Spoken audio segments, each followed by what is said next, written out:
आज हम गोल्ड के बारे में एक रिव्यू देंगे कि गोल्ड इतना ऊपर क्यों जा रहा है। तो सबसे पहले तो आपको समझना चाहिए कि गोल्ड को कौन से जो फैक्टर्स है उसके थ्रू गोल्ड की मूवमेंट होती है। अगर आपको याद हो 2020 में जब कोविड स्टार्ट हुआ था तो उसकी कोई 3-4 महीने बाद गोल्ड बहुत ऊपर गया था। वो इस वजह से कि गोल्ड को as a safe asset consider किया जाता है। इसको हमेशा सेफ एसेट का जो वो वैल्यू है वो मिलती है। तो फाइनेंशियल मार्केट में दो टर्म्स होती है, रिस्क ऑन और रिस्क ऑफ। यानी रिस्क ऑन में जो इन्वेस्टर है वो रिस्की एसेट्स की तरफ जाता है, लेकिन जब रिस्क ऑफ होता है तो इन्वेस्टर जो है वो सेफ एसेट की तरफ जाता है। तो अच्छा, रिस्क ऑफ क्यों होता है? रिस्क ऑफ इस वजह से होता है कि या तो कोई खतरा होता है कि रिसेशन हो रही है, यानी माशी बहरान आ रहा है, जिस तरह कोविड में हुआ था। कोविड में केसेस बहुत ज्यादा हुए थे, economy shut down, lockdown, restriction, सब कुछ था। तो इसी वजह से रिसेशन था, माशी एक बहरान था सारी दुनिया में। तो इन्वेस्टर ने क्या किया? इन्वेस्टर ने सारा पैसा जो है वो गोल्ड में डाल दिया। तो फिर इन्वेस्टर ऐसी जब सिचुएशन बन जाती है, अगर आपको याद हो ईरान और यूएस की जो टेंशन थी वो राइज हो रही थी, तो इसी वजह से क्या हुआ था कि फिर गोल्ड की वैल्यू ऊपर चली जाती है, सेफ एसेट की वैल्यू ऊपर चली जाती है जब ऐसी सिचुएशन बन जाती है। ठीक है, तो पहले तो आपको ये समझना चाहिए कि जब भी रिस्क सेंटिमेंट सोर होता है, यानी रिस्क सेंटिमेंट कोई खतरे की बात होती है, तो उसमें गोल्ड ऊपर जाता है। अब खतरे की बात क्या थी? अब खतरे की बात रशिया और यूक्रेन का टेंशन था। रशिया और यूक्रेन आपस में लड़ रहे थे, जिसकी वजह से क्या हुआ कि इन्वेस्टर ने समझा कि ऐसा ना हो कोई वॉर हो। अच्छा, अब रशिया यूक्रेन को इन्वेड करेगा तो यूएस यूरोप भी चुप नहीं रहेगा। अब यूएस और यूरोप चुप नहीं रहेगा तो इसका मतलब ये है कि एक वर्ल्ड वॉर बन सकती है। ठीक है, मेरा कैमरामैन जो है वो ज्यादा तक गया है, लेकिन कोई मसला नहीं, इनको अभी तक आएंगे। ठीक है, तो थर्ड वर्ल्ड वॉर बन जाती है। ऐसे सिचुएशन में इन्वेस्टर क्या करता है? अपना पैसा सेफ एसेट में डाल देता है। तो इस सिचुएशन में जो सेफ एसेट है हमारा गोल्ड है। तो अगर आप देखें तो रशिया और यूक्रेन के टेंशन की वजह से गोल्ड ऊपर चला गया। ठीक है, फर्स्ट रीजन रिस्क की वजह से, ये जो रशिया और यूक्रेन का टेंशन था। दूसरा जो रीजन है वो उसका ये है इन्फ्लेशन। यानी इन्फ्लेशन से अगर आपको मैं मिसाल दूं कि अगर आपके साथ पाकिस्तानी रुपीस 10 लाख थे 2005 में, तो वो अब भी आपके पास 10 लाख ही रहेंगे। लेकिन अगर आप देखें तो वो 10 लाख जो है उन्होंने अपनी वैल्यू लूज की। यानी उस वक्त आप 10 लाख पे कोई प्लॉट खरीद सकते थे 2005-2006 में। ठीक है, लेकिन अभी 2022 का जो ईयर है, इसमें आप प्लॉट नहीं खरीद सकते क्योंकि आपके पैसे ने अपनी वैल्यू लूज की है।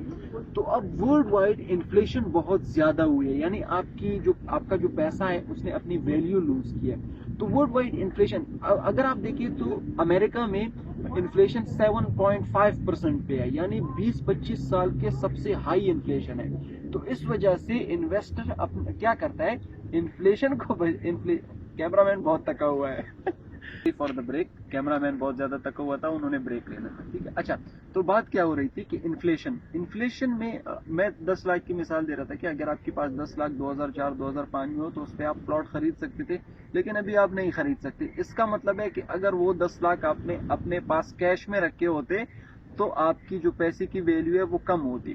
तो इन्वेस्टर क्या करता है? वो हमेशा अपने आप को इन्फ्लेशन से बचाता है। इन्फ्लेशन से वो अपने आप को कैसे बचाता है कि इन्फ्लेशन को से बचने के लिए कुछ एसेट्स है, उसमें आप इन्वेस्ट कर लें तो इन्फ्लेशन जो है वो आपका पैसा खाएगा नहीं।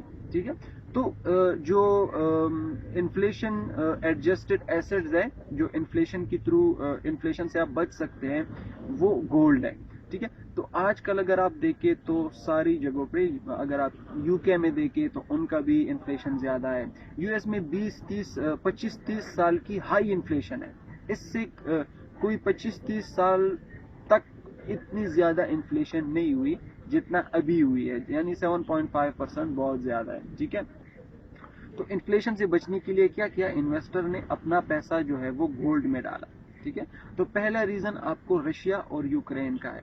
दूसरा रीजन आपका इन्फ्लेशन है कि इन्फ्लेशन जब बढ़ता है तो गोल्ड की वैल्यू भी बढ़ती है। तो आपको क्या करना चाहिए कि अगर आपको अपना पैसा इन्फ्लेशन से बचाना है तो आपको क्या करना चाहिए? आपको अपना पैसा गोल्ड में इन्वेस्ट करना चाहिए। दो रीजन हो गए। तीसरा रीजन मैं आपको बताता हूँ कि जो यूएस 10 ईयर की यील्ड्स है, ये थोड़ी सी ज्यादा थोड़ा सा लेंथी टॉपिक है, इस पे हम कभी बाद में बात करेंगे। लेकिन आप ये समझ लें कि 10 ईयर के जो बॉन्ड्स है उसमें इन्वेस्टर पैसा इन्वेस्ट करता है। ठीक है, वो कुछ ईयरली इनके 2%, 1.9% जो है वो अपना वो होता है, रिटर्न होते हैं। लेकिन इसमें होता क्या है कि यूएस की जो 10 ईयर यील्ड्स है वो क्या करता है कि ग्रोथ को रिफ्लेक्ट करता है, यानी कि आने वाले 2 साल में, आने वाले 1 साल में, आने वाले 3 साल में ग्रोथ कहाँ जाएगी। अगर तो 10 ईयर यील्ड्स नीचे आते हैं तो इसका मतलब है कि ग्रोथ कम होने वाला है, ठीक है, ग्रोथ नहीं होगी, इकोनॉमी अच्छा परफॉर्मेंस नहीं देगी। और अगर यूएस 10 ईयर यील्ड ऊपर जाते हैं तो इसका मतलब है इकोनॉमी आने वाले 2 साल में, 3 साल में, 1 साल में अच्छा परफॉर्मेंस देगी। तो फिर क्या होता है कि अच्छा, अब यूएस 10 ईयर यील्ड्स का भी जो फंडामेंटल रीजन है वो इसको नीचे आना चाहिए। तो ये भी एक रीजन है जिसमें गोल्ड को एक सपोर्ट मिलती है कि यूएस की 10 ईयर जब यील्ड्स, जब इन्वेस्टर अपना पैसा बॉन्ड से निकालता है तो वो गोल्ड में डाल देता है, ठीक है। हुआ क्या था, हुआ ये था 2020 में जब कोविड आया था तो बॉन्ड जो है वो सेफ एसेट्स है, ठीक है, लेकिन बॉन्ड आपको रिटर्न्स दे रहे हैं 1.5% या 1.6% ईयरली, यानी एक साल में आपको 1.6% रिटर्न्स मिलेंगे। तो इन्वेस्टर ने कहा कि भाई ये तो बहुत कम है, 1.2%, 1.5% और ईयरली भी हमें मिल रहे हैं, हालांकि इन्फ्लेशन जो है वो 7% से ज्यादा है। आपको 1.5% मिल रहा है रिटर्न्स और इन्फ्लेशन आपका 7.5% है, तो इसका मतलब है आप इन्फ्लेशन से भी नहीं बच सकते। तो फिर इन्वेस्टर ने क्या किया, अपना जो पैसा है वो गोल्ड में डाल दिया कि नहीं जी हमें बॉन्ड्स भी नहीं चाहिए क्योंकि बॉन्ड्स रिटर्न बहुत कम दे रहे हैं। तो उन्होंने क्या किया, अपना जो इन्वेस्टमेंट है वो गोल्ड में डाल दिया, ठीक है। तो गोल्ड के लिए आपने 2-3 चीजें बड़ी याद रखनी है। एक आपने वो याद रखना है कि रिस्क कहाँ है, रिस्क सेंटिमेंट कहाँ जा रहा है। दूसरा आपने याद रखना है कि इन्फ्लेशन ज्यादा हो रहा है, कम हो रहा है। और तीसरी जो चीज है वो आपको बॉन्ड मार्केट को ट्रैक करना है, ठीक है जी। इंशाल्लाह नेक्स्ट वीडियो में मिलते हैं। बहुत बहुत शुक्रिया।